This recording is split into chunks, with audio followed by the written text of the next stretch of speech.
আসসালামু আলাইকুম। আজকের এই ভিডিওতে দেখব বিকাশ রিওয়ার্ড পয়েন্ট কি, বিকাশ রিওয়ার্ড পয়েন্ট ব্যবহার করে কিভাবে ক্যাশব্যাক নেবেন। এই দুটি বিষয় নিয়ে আজকে বিস্তারিত কথা বলব। সবার আগে জেনে নেই বিকাশ রিওয়ার্ড পয়েন্ট কি। বিকাশ রিওয়ার্ড পয়েন্টটা হলো যে আমরা বিকাশ থেকে যে লেনদেনটা করি, যেমন mobile recharge, send money, cash out লেনদেন করার পর আমাদেরকে বিকাশ কোম্পানি একটা পয়েন্ট দেয়, সেই পয়েন্টটাই হলো বিকাশ রিওয়ার্ড পয়েন্ট। যেমন দেখুন, আমি এখানে কিন্তু ক্যাশ আউট করছি, মোবাইল রিচার্জ করছি, সেন্ড মানি করছি। দেখেন তারা কিন্তু আমাদেরকে পয়েন্ট দিয়েছে 123 পয়েন্ট, 9 পয়েন্ট, 74 পয়েন্ট, এগুলোকে বিকাশ রিওয়ার্ড পয়েন্ট বলে। এখন দেখব কিভাবে বিকাশ রিওয়ার্ড পয়েন্ট ব্যবহার করে ক্যাশব্যাক নিতে হয়।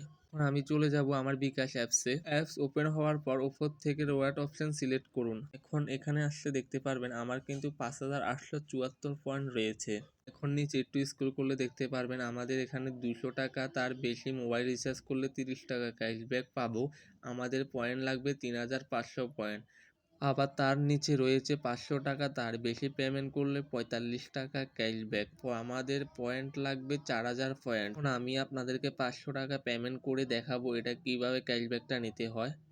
এখান থেকে সংগ্রহ করুন অপশন সিলেক্ট করার পর আমাদের সামনে এরকম একটা ইন্টারফেস চলে আসবে। দেখেন, আপনি যদি এটা অ্যাক্টিভ করার পর 1 মাসের মধ্যে যদি আপনি এই অফারটা না নেন, তাহলে এই অফারটার মেয়াদ চলে যাবে, মানে আর এই অফারটা আপনি পাবেন না। এখন আমি 500 টাকা পেমেন্ট করে দেখাবো ক্যাশব্যাকটা আসে কিনা।